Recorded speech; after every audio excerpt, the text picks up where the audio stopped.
Buddy. Um, it's a Chris Levi Prophecy, and today it's basketball talk. So obviously we're gonna start off with the Brooklyn Nets.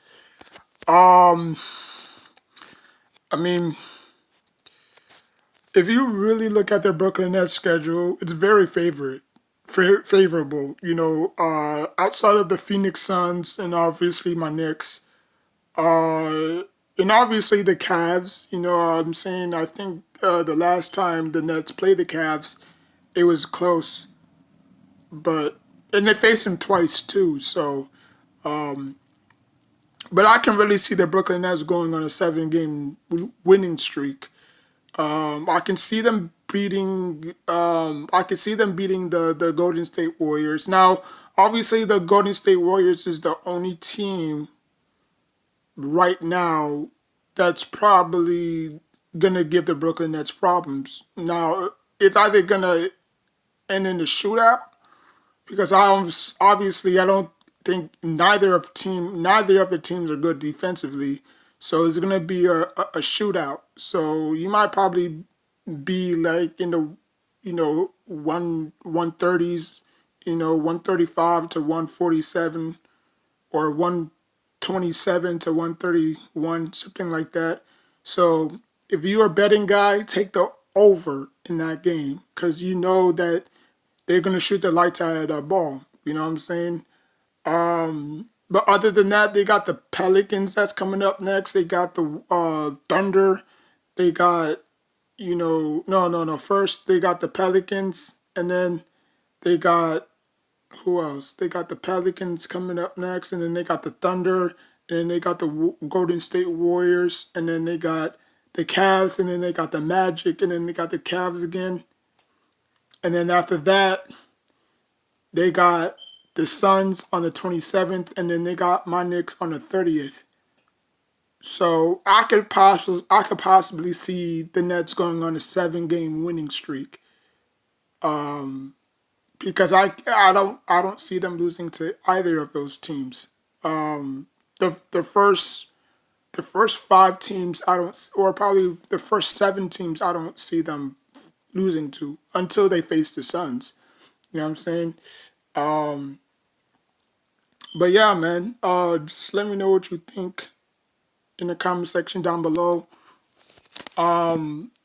Yeah.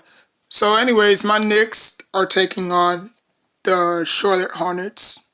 Um, Listen, man, this game is not going to be easy. I mean, I know the Hornets has been struggling. I know they let games go away. But when they're locked and loaded, man, it's a scary team to watch. And again, the only way, the only way I could see my Knicks winning this game is if we crash the boards because they don't have no center outside of Plumlee. They don't necessarily have a true big man. You know what I'm saying? So if you attack the basket against them, I think you'll probably have success. But you don't want to go in a shootout with them, because they can put the rack in the ball. They got different dudes who can put the rack in the ball. So I mean, you got Kelly Oubre, you got LaMelo Ball, uh, you got Shozier. So you got players that can put the rack in the hole. You know what I'm saying? So, you know, I mean, you don't want to go in a shootout with the Hornets, because they could put buckets just like you can. And I don't think we have that type of players that can just, I mean, we do, don't get me wrong, we do. Manuel quickly, Derrick Rose, Kemba, who's been struggling lately. We got Randall Fournier, Derrick Rose quickly. So we got guys that can match them. But in terms of just shooting wise, I don't know. I don't know. I think in this game, I think it's going to be a high scoring game. But I mean, it is what it is. I just think, you know, we just can't let our guard down. Because like I said, man, they've been struggling of late, and this is the game that they can get their legs underneath them. I think they're at home in this game, so they are playing at home, and their announcers are funny as heck. I wish we had announcers like that. Don't get me wrong. The announcers that we have is okay, but the Hornets announcers just be going crazy.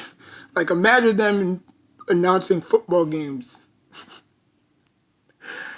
Oh God, I tell you, if they had an award that goes to announcers, I think they will probably be it. You know, no offense to Mike Green and Mark Jackson and Mike Van Gundy, who you know who does the NBA Finals commentary, but those Hornets announcers are just bananas. But anyways, man. But yeah, man. If we could crash the boards, I think that's probably gonna be the only way we can win. Now I know the refs are not gonna call fouls. They may not. But if we could crash the boards against them, I think we'll probably win. So yeah, that's that. I am picking my Knicks to win this game. I think us coming from that loss against the Bucks, you know, it's just gonna fuel us even more. So I think we'll probably win by a landslide. So yeah, the Lakers. I think the Lakers right now are finding themselves. If Russell Westbrook can limit the turnovers to just 4 or 3 per game, I think he'll be all right. Now obviously you're not gonna get what you got from him every single night. He's gonna bring the energy. That's one thing about Russ.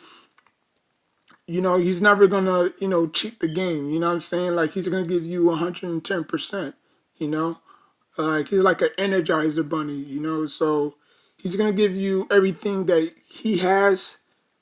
But he just plays the game so wrong, and I don't understand why people don't see that. People with high basketball intelligence, people with high basketball IQ can tell you that Russell Westbrook is not playing the game like a true point guard is supposed to play. He's not playing the game like Steve Nash. He's not playing the game like Jason Kidd. He's not playing the game like Rondo. He's not playing the game like CP3. You know what I'm saying? He's playing his type of ball, and that's never going to get him anywhere. I think Russell Westbrook is just so fixated on his triple doubles, is that okay. So you have to tell him this, right? LeBron James have to sit him down and say, "Look, Westbrook, I know you like your triple doubles, okay? Your triple doubles ain't going anywhere, okay? I want you to play within your role. If you could play within your role, when we win a chip, you don't even have to resign. You could go somewhere else and average your triple doubles and go back to your triple doubles, okay?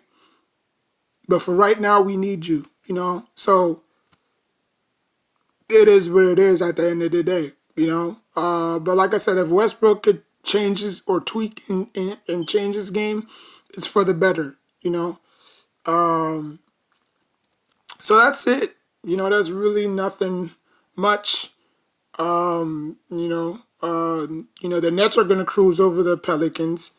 My Knicks are gonna win, and the Lakers actually face the Timberwolves tonight. So obviously after what happened, not Anthony Edwards dropping. I think it's Anthony Edwards dropping 48 points on the Warriors. Wow. I mean, even the Timberwolves are an improving good team. So, and yes, the East is better. The East for once is better. I mean, I can't remember the last time the East being this good. Probably, you know, 90s. early 2000s, like 2010, you know. 2014 was another one where the Brooklyn Nets debuted in Barclays Center, and then you had the Big Three and stuff like that. And but anyways, man, yeah, that's it. That's all. Like, comment, subscribe. Until next time, take care of yourself, each other.